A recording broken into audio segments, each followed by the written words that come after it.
Good morning, good afternoon, and good evening. Welcome back to another episode of Top Tier Talk. We're back with a banger, a different change from all the match weeks. You wouldn't expect it. Tottenham somehow pull out of the bag from Manchester City 3-2 win. Arsenal doing Arsenal. We're challenging for that top four for a 2-1 win against Brentford. United climbing back the ladder, a 4-2 win against Leeds and a 2-0 win against Brighton. And then Chelsea scraping a little win against Crystal Palace. It's a juicy episode once again. Look forward to it. So, Chavez, I'm going to go straight into you, mate. Manchester United, what's happened? It seems to be the case that you've just hit like a wall and then gone, do you know what? Fuck it, let's start winning.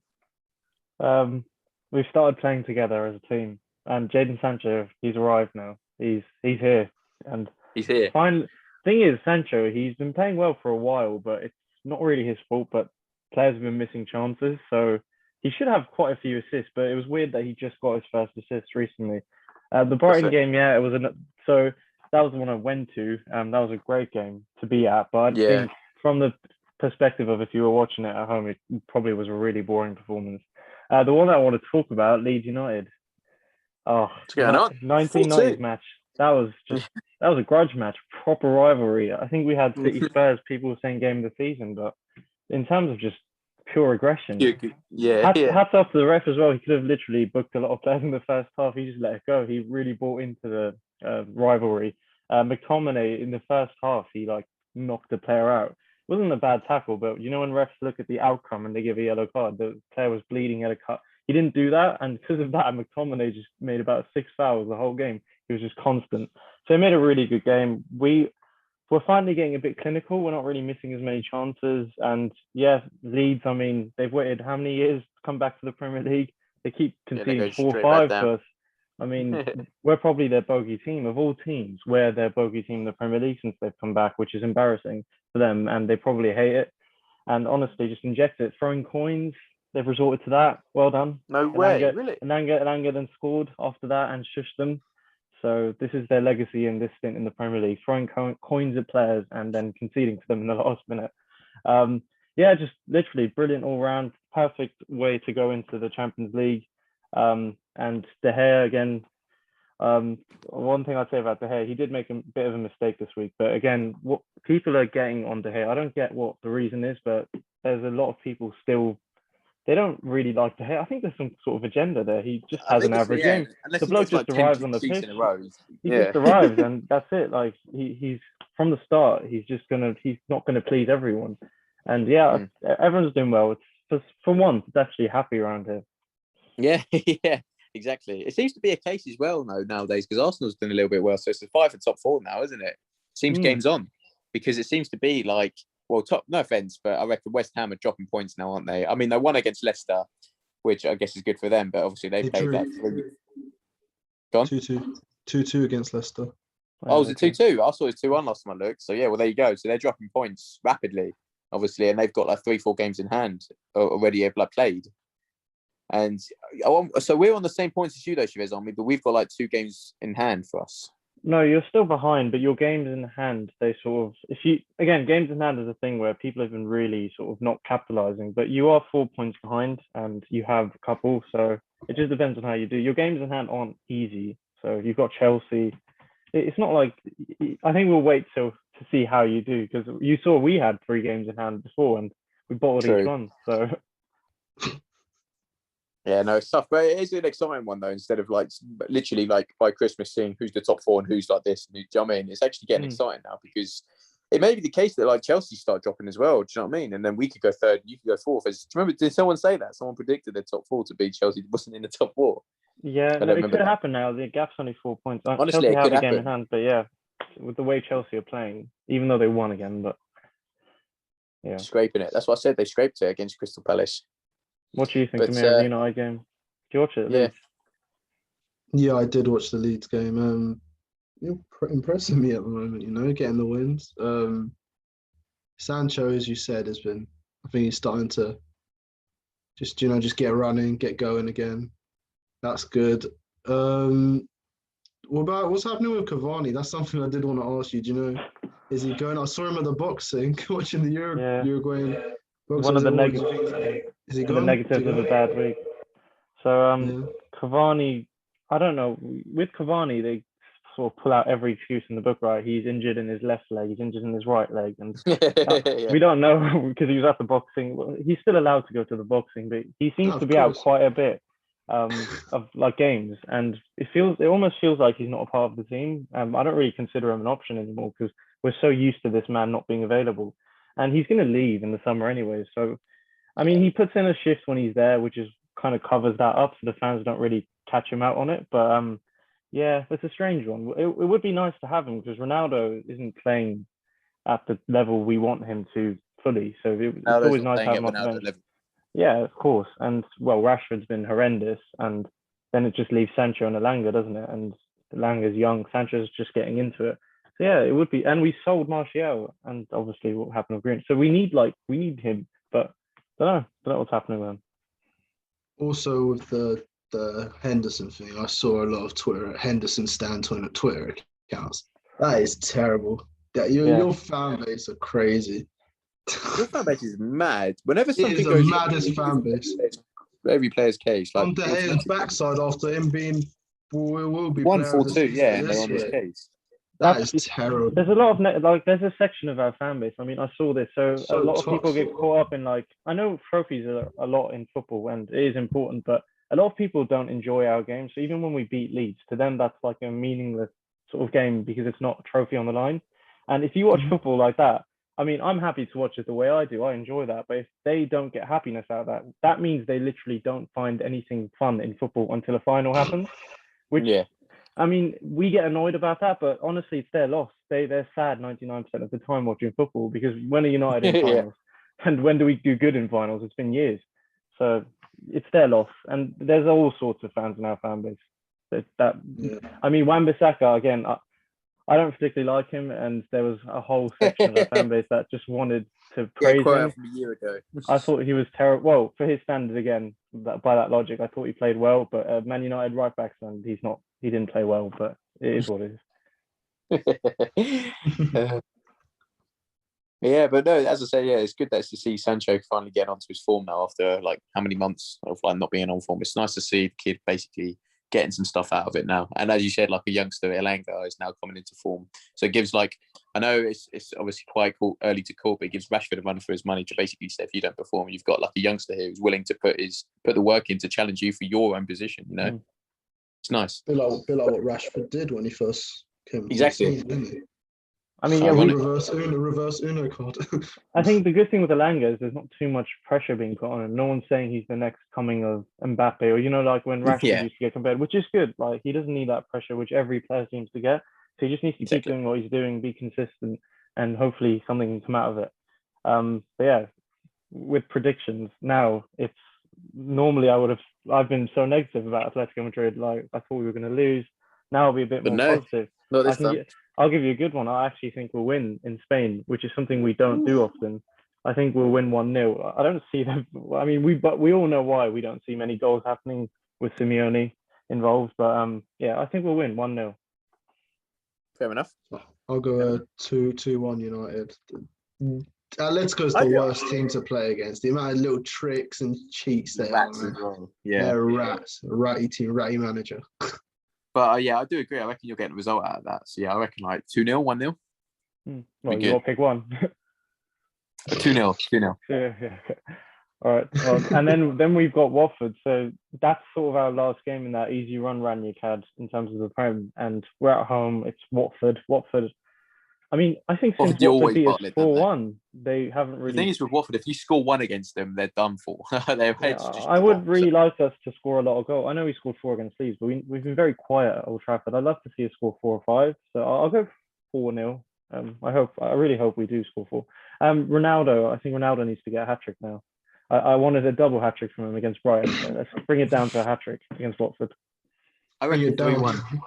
I reckon 3-1 United, but because I know United's defence too well, they just always concede somehow. It's just a stupid shit. Yeah. So I reckon you'll somehow concede to Dennis somehow or Sarr. They'll somehow score, but you'll definitely win 100%.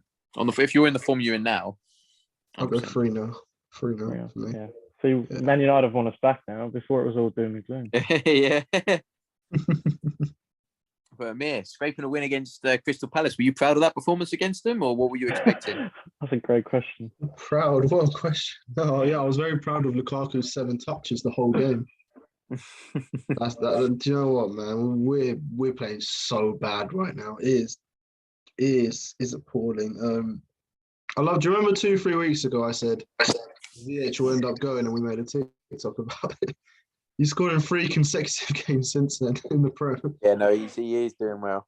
Commentator, because I think Alan Shearer said it best on Match of the Day. It's a combination with Lukaku. It's every week the same thing we're gonna be talking about.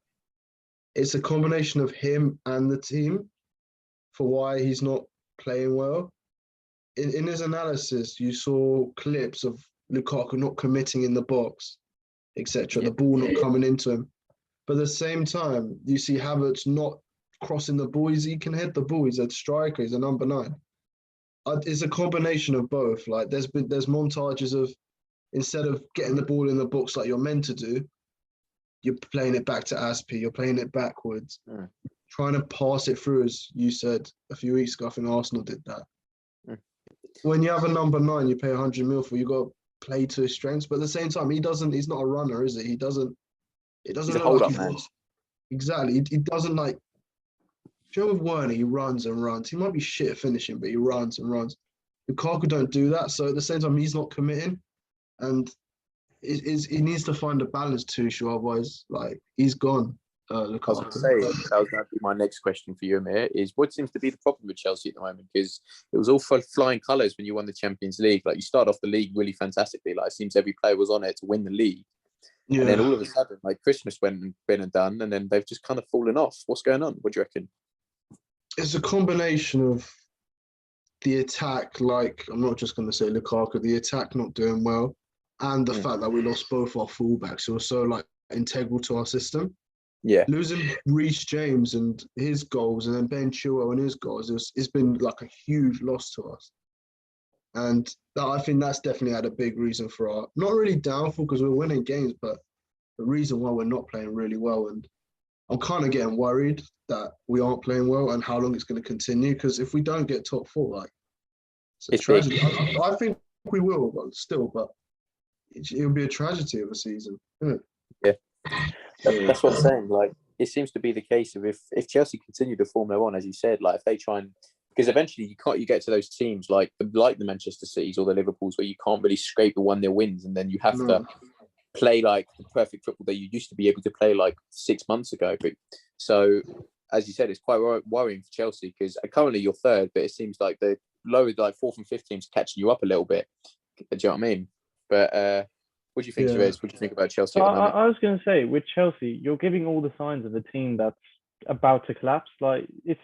For even title-winning teams, it's normal to have that. Every now and then you have a bad game and you scrape a win. But you're doing that every game. So it seems like you'll have one of those periods now. I don't know when it's going to happen. It could happen against Lille tomorrow, but it could be against Liverpool in the final. But you'll lose one and then suddenly everything will get exposed and teams will figure you out. And then you'll have to readapt. I think the solution to this is that since you've got Lukaku, you might as well do what he wants and make a whole sort of system around him. Completely on him because you might. Who else are you going to play in that striker position? And you can't rely on defenders; it's not sustainable. And as bad as Lukaku can sometimes play, you kind of need to do it if he's there. And this isn't working. Clearly, what you're doing now. I mean, it is like you're getting results. It's so awkward because you're getting results, but I feel like you're going to get caught out. Scraping the barrel. We're one bad result away from like a disaster happening. It feels like that. Yeah. I'm not sure. It's a bit weird because we just won the Club World Cup. We should be happy, but you won literally like your last 5 games in a row. It just doesn't feel like it, but you have. Yeah. But with we'll see what happens. I wanted to do so. We're obviously going to predict your games. And then I wanted to do a quick rapid fire Chelsea Liverpool 11 because it's the final. So literally as quick as we can. We'll start with the predictions though. Chelsea Lille tomorrow, Champions League. I think this will be your last good game. It's quite worrying to you, Chelsea fans. Do you think? I reckon 1-1. Ooh. I'd say 1-0. I'll go 3-1 Lille. You're going 1-0? You're saying 3-1 Lille? 3-1 us. Oh, I was going to say, wow. 1-0 Chelsea. I reckon 1-1. 1-1. Yeah. And then you've got the final, which is where I think you're just going to get caught out because it's Liverpool, isn't it? I mean, it's not even getting caught out losing to Liverpool. It's the Carabao Cup final against Liverpool on Sunday. So tough one. I'm going to say 3-0 to Liverpool. Yeah, I reckon 3-0. I'll go 1-0 Chelsea, or we win on pens. Okay. On pens. No, 1-0 Chelsea. All right. We'll do a quick fire, so literally as quick as we can. Chelsea, Liverpool, combined 11 for in the final. Form or overall? Just on form this season, if you were to look at this season on form, who are you picking for a final on Sunday? So Mendy or Alisson? I'm going to go Mendy. Mendy for me. Mendy. That's actually tight. I know it's 3-0, but okay. Mendy, go. Right back, Trent or James? Trent. Can we all agree Trent, best right back in the world? Flip that in. Yep. Left back. Thiago Silva and Van Dijk.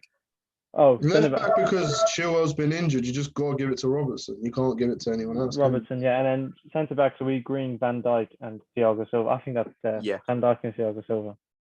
Yeah, I would have maybe not. Van Dijk's definitely in. I'm not going to Rudiger maybe Rudiger over Thiago Silva. Maybe. Oh, that's a good point. Actually, do you know what? Based on current this season, I'll put Rudiger in. I didn't even think of him. No, I'm still going to Thiago Silva. All right, I made a deciding vote. Silva. Okay.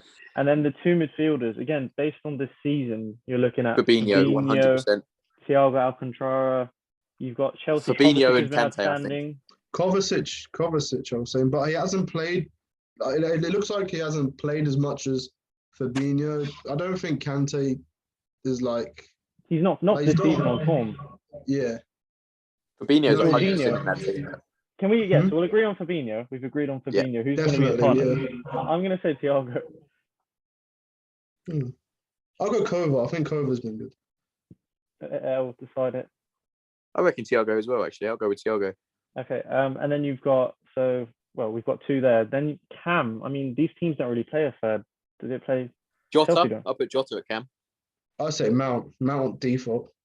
Yeah, let's know because Jota's going to go for striker. So Mount default. Okay, yeah. Are we going to just give him that? Liverpool don't have one, do they? No, they don't. So fine, we'll give it to Mount. Left wing, Mane. Yeah. Right wing, Salah. Salah, yeah. And then striker is between Jota 100%. That man is on such Jota. So it can't be Lukaku.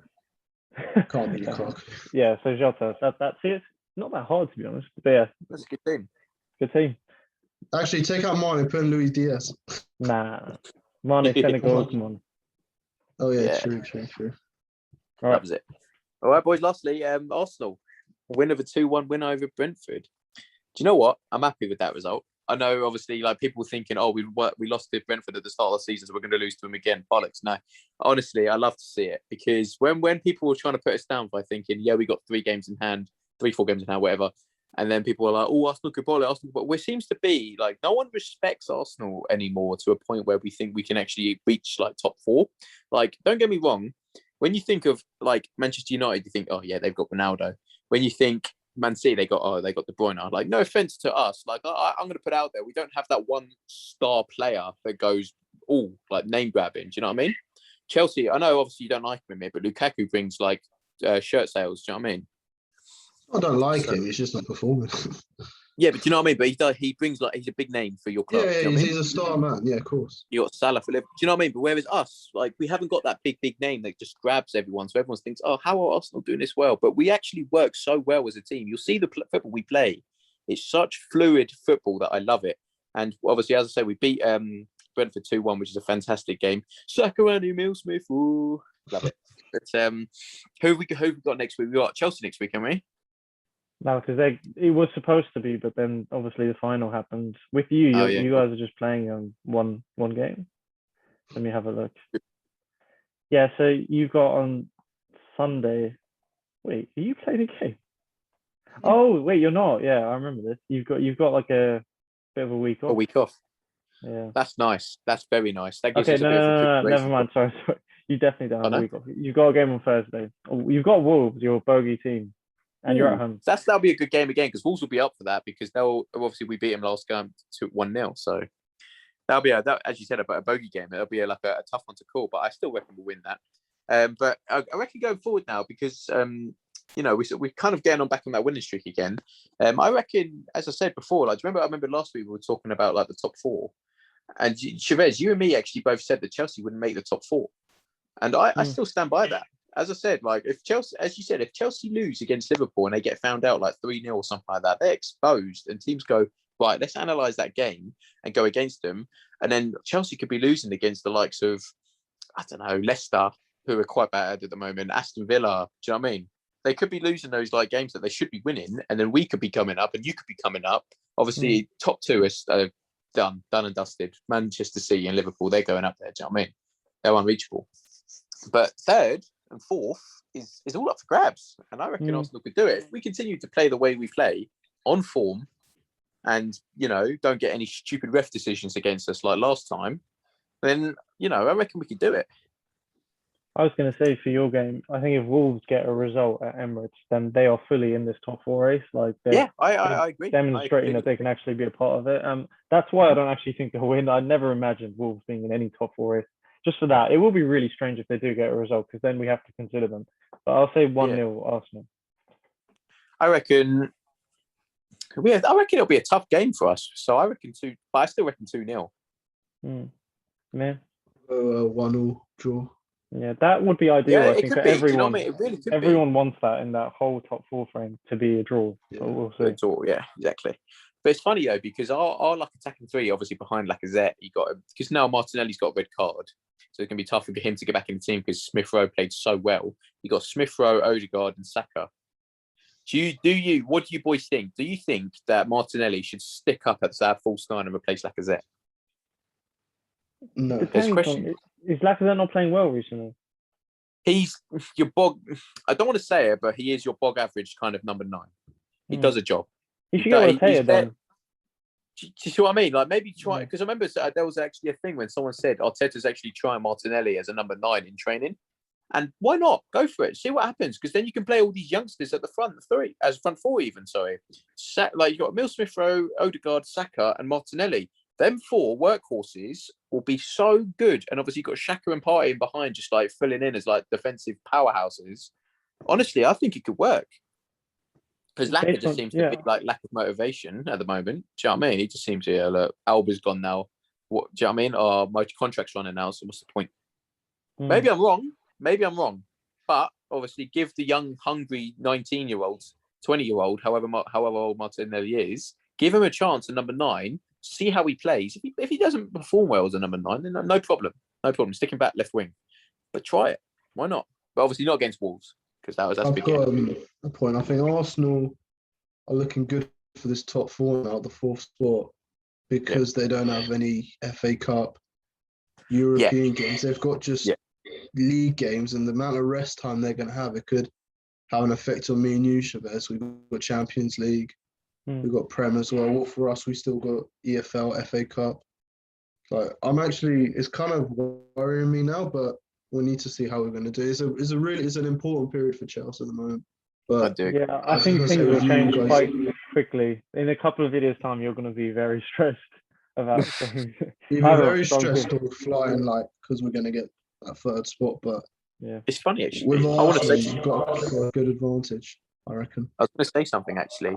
I actually reckon if we win against Wolves on Thursday, all of you guys are going to get really panicky. Because, as you said to me, like, if you don't get top 3 or top 4, then like Tuchel's job could be in jeopardy. Because Chelsea just won the Champions League, and then they don't get qualified for like the 2 seasons later. Like, how does that work? You know what I mean? Yeah. As I say, like, if we win on Thursday, it'll give Chelsea a run for their money, because then we'll be however many points behind. We'll go 4th. We beat you, Chavez, because obviously then we're only 2 points behind you at the moment. I think. No, you're 4 behind, but you've got 3. You've got 3 games in hand. You see what I mean? Yeah, so we're only 4 points behind, so we could do it. And how many points are we behind Chelsea as well? Do you know? 8. So yeah, you see what I mean? It's all possible. I think that's a deciding game, isn't it, for that top spot, to see if we're in the running for top 4. If we got that 3rd spot, it's us versus you are. Yeah, that's the game. That's a 6-pointer, isn't it? Basically. Yeah. We'll see what happens with that one. That'll be interesting. Yeah, it will be an interesting game. We should make a little vid about that. Or Chelsea Starting Arsenal. lineups. Yeah, we should. That could be an interesting vid. Right, can I end on City Spurs then? Because that was just wow. City Spurs. You know what? I wish I watched that. I wasn't in the house at the time, but because honestly I saw like it was 2-1 to Spurs. I was like, oh, they've won it at 90th minute, and then Mahrez scores a penalty. I was like, oh, 2-2, and then Kane. What's going on? Yeah, I mean, one thing, those Spurs signings, well, Kulusevski, whatever his name is, Dejan Kulusevski, I don't know how to say his name, but that's right. If there's a game in which he could show that he can play in the Premier League instantly, he's just done it against Man City at the Etihad. So he could be a very big hit of a signing. And I think the biggest thing with Spurs is they don't really get that many chances, but when they do, they have two of the best at just being so clinical, Son and Kane. It's a shame with Kane. Like, you watch Kane play and he's so good, but right now his legacy could be sort of weaker than Anderson. Like, anyone, you can name so many footballers that might end up winning, and it's so worrying. No one, like, we get that trophies on everything, but for a player that good, he's so complete. He shouldn't be as good at passing as he is for a 9. He doesn't need to be, but he is. It's just like he could do so much better. He should have left a long time ago.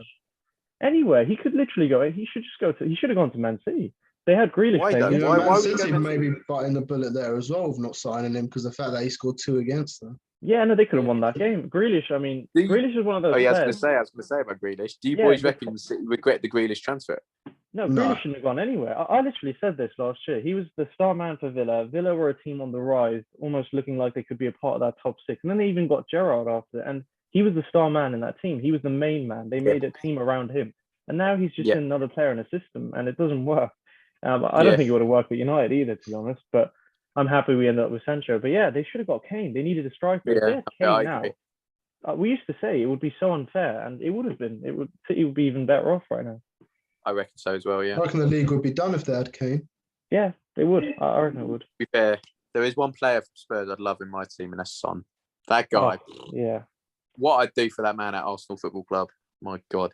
We said it for Man United. I mean, I've got a little thing. Do you think Spurs' front three is top 2, not first, second best in the Prem? Would you say? What's their front 3? Would you say? Yeah, I mean, would you put Lucas in? Well, I even said it was top. I thought it was second with Lucas in, but even with Kulusevski coming in. It's just because the other two are so good. Like Son, well, Man United don't have a player as Son has a stat that backs him as the most clinical player in the world in terms of XG. He just finishes chances. He's the perfect player to have. We don't have a player like that. It's tough, isn't it? Because he, as you said, he's really clinical and he plays like left wing or cam. Do you know what I mean? That's a bonus. But that's one. Kulusevski and Bentancur is looking really, really solid for Spurs as well. Bentancur and Højbjerg. Do you remember? Yeah. Højbjerg. Nah, but Højbjerg. Him and Bentancur are really looking solid in that midfield as well. So, yeah, it's tough as well, because then they could come on a winning form all of a sudden and challenge for top 4. I'm telling you, man, there's so many teams in that top 4. Teams. And that game was perfect for the league, because now the title race is open. Now Liverpool could win the league. At least it's interesting for us. Even I know it's probably bad to want a title race. I don't really care about that, but I'm happy it's got like about 5 teams willing to go for the top 4. It's so good. It makes it interesting, because then instead of like already being like your generic kind of like Chelsea, Liverpool, United, just like City, do you know what I mean? It actually goes, oh, do you know what? Wolves are up there. Wolves are going to challenge for top 4, which is good. Yeah. All right then, boys. But as I say, that's before you do the outro, it's quite funny how the 1 week Watford win, Dan's not here. They beat Villa, and we all went against that. We were like 4-0. We're going to speak about it, but it's quite funny he's not here, is he? Yeah. Well typical Watford, though. Typical Watford. They always like do shit for like the entire time, and then when the world's against them, they're like, actually, do you know what? I'm going to go win. That's what we're going. But yeah. We'll have to see what happens next week, boys. We'll have to see if Arsenal win against Wolves. We'll have to see if United carry on their good form. And if Chelsea can stay on form, that'll be a good one to see. Because then if they can't scrape the barrel any longer and lose to Liverpool or get a beating from Liverpool, then as Chavez said earlier, we might see them get exposed. But we'll have to wait and see till next week. So until next week, for everyone watching, appreciate you watching the video. And we'll be back next week with a juicy another episode. Take care.